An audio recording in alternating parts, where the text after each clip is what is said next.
We've been getting a lot of requests about arrow builds. We're here to deliver. Although I did watch a lot of arrow build videos last night and was bored to tears. So there's tons of info on the hows. Like, this is how you put glue on a thing, whatever. We're not gonna really go into quite all that. We're gonna cover our arrow builds and the mistakes we see the most. There's a ton of good fletching videos, like Joe was saying. We will link some of our favorites in the description for like the techniques to build arrows. There's a million different people showing you how to put a wrap on, how to stick vanes to a shaft. We'll go over our ways of doing it just a little bit, like he's saying. But theory, that's what Joe found was missing. I have to build a set of arrows for when I go to Africa. Where I started with this was I have a 60-pound bow. I have a 28.5-inch draw length, and it's a faster side bow. The first thing that I did, I checked out different speeds of arrows. I tried to get as close to that 280 number as possible, just because I want to be able to steer a broadhead, like a fixed blade broadhead, without it planing. So I'm going to try to stick around 280 foot per second or less. Yeah, I'm same boat, like 280, 285 is as fast as I want to go. I shoot mechanicals and fixed blades, so I want to be able to tune that broadhead to fly. I have broadhead tune out to 70. I've never shot anything nearly that far, but it's nice to know you can. So keeping that speed under control is kind of paramount, and keeping the arrow in a reasonable weight. And that's really about it. Like, FOC is kind of, not, I wouldn't say irrelevant. Like, it is definitely a factor, but it is very low on my factor. Just having, you know, what, 15 or so, 16 tops probably for me. If we were talking recurves, it'd be way different. But for this, that's what we're talking about. Compound 60-pound bow, going to Africa, and the hows and whys of what he chose. When I was looking at arrow weight, everybody is asking me like, oh my gosh, you're going to Africa. And I'm shooting 370 grain arrows right now. Everybody's like, wow, that is way too light. Like, what are you going to be shooting 500, 600 for Africa? I'm like, no, like, that's absolutely crazy. Evan went to Africa with like a 76-pound bow. He did the whole 600 grain arrow thing. He shot a gemsbuck, and I'm not even kidding. The arrow like teleported through the thing and was buried halfway in the ground 30 yards behind the animal. You do not need all of that arrow weight just because it's Africa. The animals are tougher. That doesn't change the fact that a well-placed shot is going to take it down no matter what. So the only reason I'm going with like a heavier arrow, I would have no problem with a 350 grain arrow. The problem is that it'd be going too fast. With regulations in Africa, as far as just, I'm going to bring two different sets of broadheads. I'm going to bring my fixed blade set and my mechanical set. I needed to go under that 280 speed limit. That is the only reason I'm adding more weight to this arrow. With that in mind, I had shot some arrows. I can get away with about a 440 grain arrow to a 450 grain arrow and shoot 265 to 275, somewhere in that range, which I am happy with. I guess we're going to talk about spine real quick. This is probably something I should bring up before choosing the arrow because that's everything. So I want to add a little bit of weight. So in order to get a little bit more front of center, and I'm not getting exact with it, just to add a little bit more front of center and beef up the overall weight of the arrow, I'm going to run some sort of heavier component in here. So I'm going to go with a stiffer arrow than I would typically need, being a 340 spine. So 60 pounds at a normal draw length, Joe's draw length, my draw length, is going to be 400. Now, two factors are leaning me towards a stiffer arrow, 340 rather than a 400. That would be the hard cam, so it's a really fast cam. And then I want to add a little bit of extra weight up front. Nothing crazy, just 40 extra grains on top of a typical aluminum insert. So all of these arrows that I'm choosing are going to be a 340 spine. First one we're looking at here, FMJ 4mm. This is 11 grains per inch. That is a very heavy arrow. Next arrow I was looking at was an Easton Axis match grade 340. That is going to be 9.5 grains per inch. This is actually what I've taken to Africa the past 3 times I've gone. Coincidentally, this arrow just is a rock solid staple from Easton. Third arrow I was looking at was going to be the Axis long range, which is a lighter arrow. I want to say 340, you know, off the top of your head? 7 something, I think. 7.6 for a 340? Something like that, yeah. About 7.6 for a 340 on the Axis long range. So I pretty much have like a light shaft, a middleweight shaft, and then a heavier shaft. Yeah. Africa is coming up soon. So I want to get these arrows built, and we don't have any Axis long ranges in the shop right now. We're still getting them in. So this kind of got thrown out the door, which led me to Axis and full metal jacket. What I did from there is I calculated everything that I'm going to build on the arrow. I shoot a 26.5, 26 3/4 inch carbon to carbon arrow, and I took the FMJ and then the Axis with 2 different weighted inserts. So I added up the Axis with a 50 grain insert or a 75 grain insert. It's the same hit insert, you just break it off. I came out to build weights of, Ta-da, math. yeah, I'd show you this notebook, but nobody would be able to read it. FMJ with titanium insert, I'm being careful not to stab Joe. I appreciate it. 498 grains, and that's if I don't put a wrap on it, and that is without glue. So this is going to be over a 500 grain arrow at my length. Just don't use glue. It's overrated, man. Then it came down to the regular Axis, and I had to choose from 75 brass or 50 brass. Total build weight of the 75 brass would be 478 grains, so 480 grain arrow, which for me, that's close enough to a 500 grain. I might as well shoot the aluminum one and just get a little bit more kinetic energy because I'm going like slow is slow. Or a 453 grain. So that 453 grain is going to put me right at about 265 to 270, somewhere in there, depending on, you know, weight of the glue, if I use a wrap, anything like that. And that is how I chose my shaft. So now. All right, so you have your shaft. What's your second? So the second thing that I went to, because this is my hunting build, I went to, naturally the second thing that I would go to is what vanes am I going to run? For me, this is dictated by the broadhead that I'm going to choose. I'll talk more in depth about the broadheads that I'm choosing later, but I want to leave myself open, like I was saying, to shooting a fixed blade broadhead, either 3 or 4 blades. This is going to be a very long range arrow, like I want to be able to take shots, far shots. All right, so everybody freaking out. He keeps talking about far shots. Listen, if you go to Africa, if you hit something, you bought it. You paid for it. So don't be thinking he's going to take unethical shots or this or that. Like, he's a skilled archer. Everything will be fine. He's not going to risk it. So let's just not even go there in the comments. No, that's important. Yeah. Thank you for calling me skilled. Yeah. Hey, I mean, moderately skilled. I mean, Yeah. let's not get crazy. Yeah, so I mean, when it comes down to ethics, you're never going to get to the full picture on YouTube. And we see a lot of people going crazy, not even on our videos because we haven't talked about it much, but just absolute craziness where people are driving, like people are yelling at people for shooting foam animals. Yeah. Like I hear people have disclaimers before shooting 100 yards at a foam pig. Yeah. Like why do we need to do that? You have no idea what the situation's going to be. If there's a eland at 70 yards and it's not moving at all and the vitals are this big, you take a shot at that, sweet. If it's a springbuck and it's at 100 yards and it's galloping and you take a shot at that, Not sweet. yeah, you have no idea what's actually going on. You're just, what is that called, projecting? You're just making everybody else mad because you're mad on the inside. Yeah. You have no idea. If that person's going to make an unethical shot, they're going to make an unethical shot regardless of what you say or don't say. Yeah. So, And I would put Luke at 70 yards up against a lot of people at 20 yards. So let's relax. I'm worried Joe's like dying or something. I've never, that's 2 compliments Oh, within God. like 5 minutes of each other. Well, I've seen a lot of people shoot. Holy smokes. I know, right? I'm on fire. Wow. Yeah. But yeah, so moral of the story is, when he's talking about long range, it's subjective. Everybody's different. Don't worry about it. Yeah, and that's the thing. Why would you not want to be as comfortable as you possibly can, as far out as you can possibly go? Mm-hmm.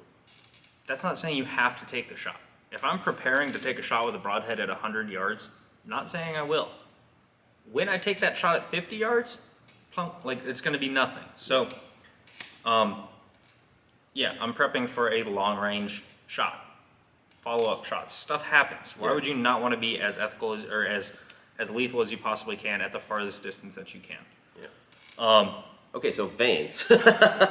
All right, so going into vane choices here, we had a lot of back and forth about it, and at the end of the day, Luke wants to be able to shoot a fixed blade broadhead and a mechanical broadhead, you know, vice versa, so we're gonna need some amount of steerage. Probably not going to get too crazy with the helical just because he is going to take the longer shots possibly. So probably just a little bit of offset, and we're going to go from there. So we have kind of our, what we see every day and the stuff that we use. We have the Max Stealth from AAE, the Max Hunter, the Pro Max from AAE, the 175X Vane, the 3-inch X Vane, the 275, a Q2i? Or is that a Raptor? Fusion. The Fusion. And then we have the Raptor X, which is basically a blazer from Gold Tip. Just looks cooler. We have the Heat Vane, and then we have the tried and true blazer here, right? So this is what we got. This is what we're going with. It's something in this range here, because basically it's everything. Some people prefer shield cut, some people prefer the parabolic. It just kind of depends. Some people want a longer vane that's a little lower profile for clearance on their cable guards and their rests, depending on what rest they're using. Some people want that super high, super steerage setup there. It's just kind of a lot of personal preference, honestly. And that's the thing I struggle with the most with customers, and they're like, well, what's best? And I'm like, it's personal preference. I mean, like, any of these would work. It just, you'd kind of need to test. My thought process on this decision was very multifaceted. And I get a thing on my phone every day. Word of the day. Yeah. Gotcha. So in reality, I could have picked any one of these vanes and made it work. This year I got I got this inkling, I got this, what do you want to call it? I got a desire. It's burning in his loins. To index my broadheads with my fletchings. Do I believe it matters? No. So there's no reason for me to do this. That being said, I kind of want to just try it. It looks cool. You'll be able to say that you did it. And maybe it's going to tune a lot easier. I don't know. But I want to try that this year. So I do want to run a 4-fletch, because more than likely, I'll talk about the broadheads that I'm going to pick, but more than likely it is going to be a 4-bladed broadhead. Typically speaking, in my experience, parabolics are going to steer broadheads a lot better than shield cut, but that also means that for me, like a blazer, this is going to steer a broadhead fantastic. That's why they're stock on just about all the arrows that comes out. This steers like crazy, which means at long range it's going to parachute like crazy. So if I'm doing a 4-fletch with blazer vanes, not only is this thing going to parachute and increase the group size, but it is going to be loud. Like, blazer vanes are just loud. Yep. What happens when you cut away the back part of that vane there, and I know Tim Gillingham has a million studies on vanes, and I'm pretty sure John Dudley did a lot on his podcasts. This makes a lot of the noise go away, that shield cut.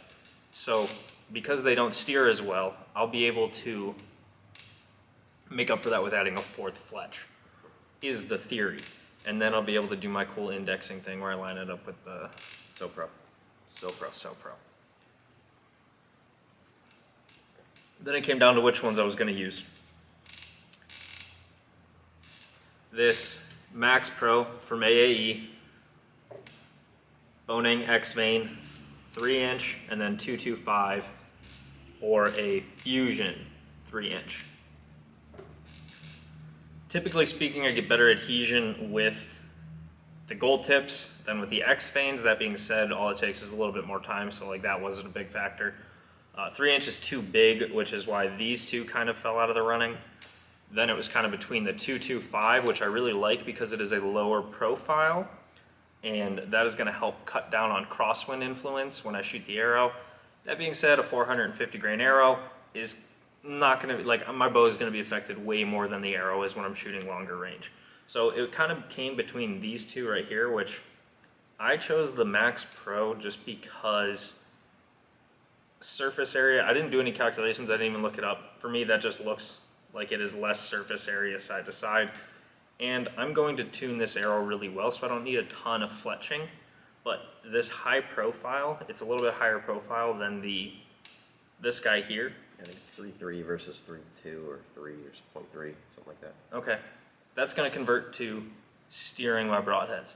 So it's the further out, the higher profile it is necessarily. Like that, if you think about a lever, the further away from the fulcrum, the less effort it takes to move whatever it is you're trying to move.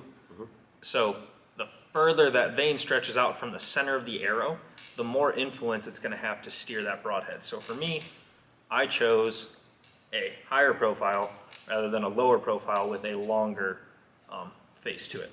So I ended up choosing Max Pros for Fletch. All right, so you chose your vane, chose your shaft.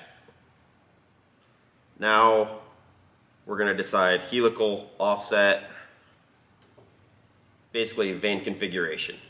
So for my opinion on this one, if I were to put a severe helical on these arrows and shoot them at long range, it's going to parachute. It's going to have a tendency to parachute a lot quicker than something with just an offset. Sooner, so I'm going to use a slight offset. Straight for me doesn't steer quite enough. For me, there's not really much of a reason to put a straight fletch on an arrow.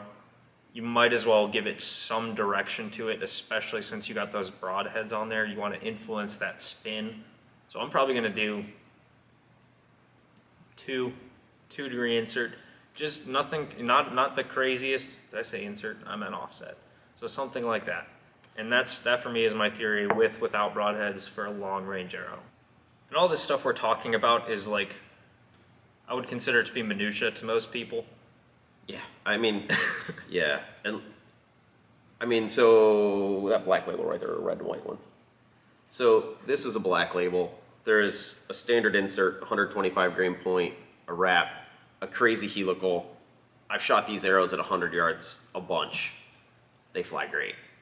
So we're just talking like the minutia that we get to deal with, and maybe we're still a little bit shaky because we only get one bow, so we're gonna build funky arrows, right? So like take all this into consideration. Like if you're your average guy, you know, hunting, say max shot distance 40 yards, like we're in Ohio, so that's pretty solid. Maybe 50 if you're lucky, hunting field edges or something.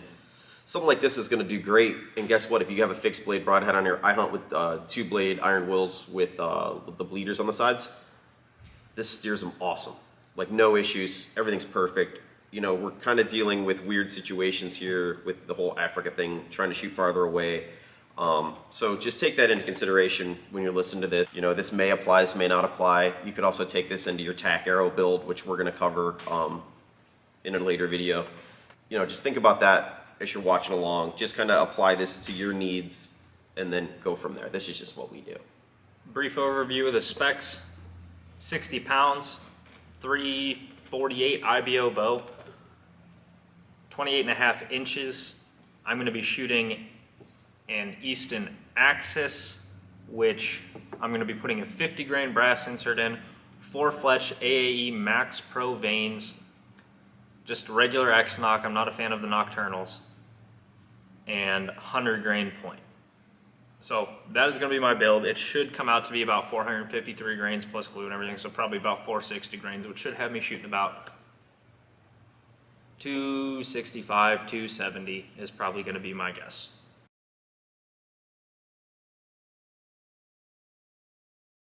So you guys saw me cut the arrows. Now I'm going to square both ends, pulled the nocks obviously. I'm going to square both ends. I'm going to wrap them. I'm going to vane them, and then or fletch them. Then I'm going to throw the inserts in with Kimsha. If you haven't used an arrow squaring tool before, one thing you could do if you're a little unsure on how much you need to take off or whatever, is you can run a silver Sharpie on the lip here. Put it in the arrow scoring tool here. Couple turns, all the silver's gone, you're good to go. Normally 3 or 4 turns is plenty to get everything squared, nice and easy, and you are done. Next step I see some people overlook, cleaning the arrows. After I cut them, I use like a little gun cleaning brass brush, just clean the inside, scour it up a little bit so everything adheres a little better. After they're squared, what I do is I take just a little rubbing alcohol before I put the wipe on, and wipe down the back half of the arrow here. You know, not rocket science there. The other thing I will do before I do inserts is be a little alcohol here. Just clean the inside of the shaft, just to make sure there's no carbon dust in there. We are reinstalling nocks and doing wraps. So one thing I like to do different than Luke is I do index everything to the same point so that everything kind of is the same, right? Consistency is good in archery. So I find something on the shaft that I can line up with that seems consistent, which for on the axis here is where the spine is written. I just spin the knock indicator to that, peel the wrap, small reflective piece that comes to the end of the fletching, and then the green tiger that's going to be in front of that. Give it a little bit of space here at the back end, and we just wrap it on nice and easy. No big deal here, guys. Everybody knows how to do a wrap, I would hope, at this point. So that's on. Then we get our little tiger piece here that usually tends to stick to my fingers. And it never fails. Come on. There it is. So we have that. Line same portion of the knock here. Line it up with that. Put that on. Spin it on. Nice and smooth. That's a wrap. A little bit harder, but Alright, so we got everything wrapped, and we're moving on to the next thing. That's vanes. Fletching the arrows. The other thing I see people make mistakes doing is they use way too much glue. So we're using AAE products here. We wiped these already with their wipes. You have to use the primer pen from them. It just wipes on nice and easy. And then there, the AAE Max Bond. I will say what I do is I usually run like 6 little tiny dabs. Just nice and easy here.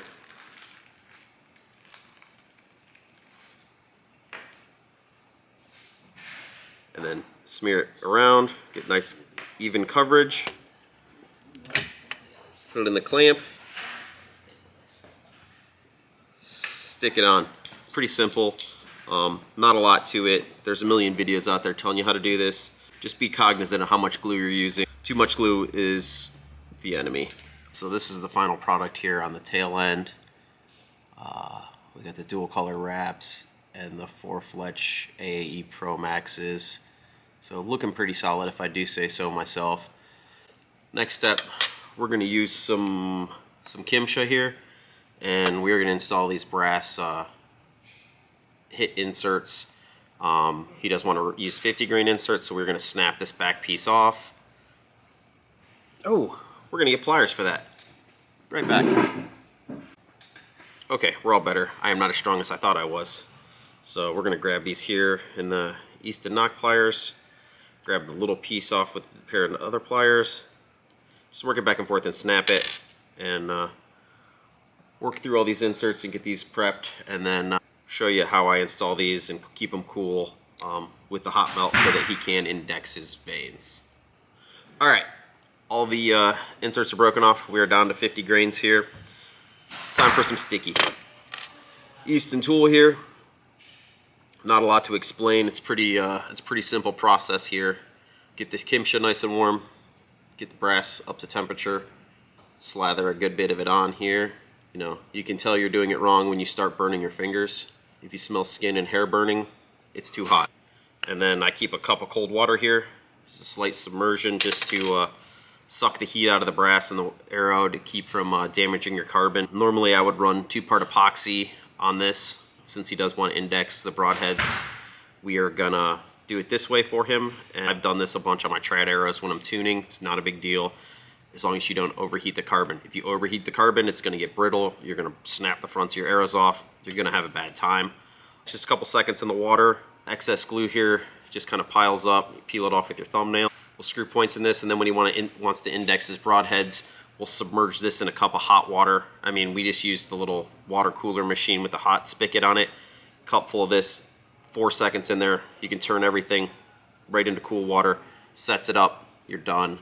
Kimsha, man, if you haven't used it or haven't played with it at all, if you like to tinker with arrows a lot like we do here, pretty much all my personal arrows are done with this stuff. I will warn you, if you're using outserts or anything like that, you may have some issues, but with like target points and like hit inserts especially, I've never had an issue with. Definitely something to think about there. We'll give you a quick warning on these if you are doing the hit inserts with the epoxy. I haven't had much issues with it with Kimsha.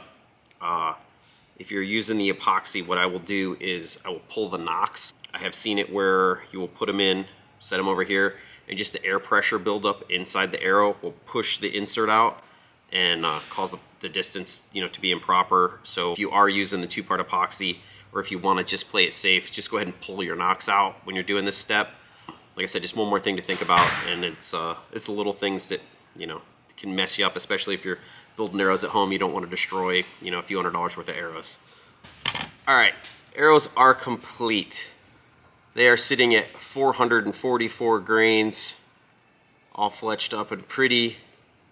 Points are installed, inserts installed. She done. She is ready for Africa. Hopefully this will be going through some sort of African game and into a termite mound. If you are in South Africa and you find this arrow, please send it back. There's a lot of hard work going on. Have a good day.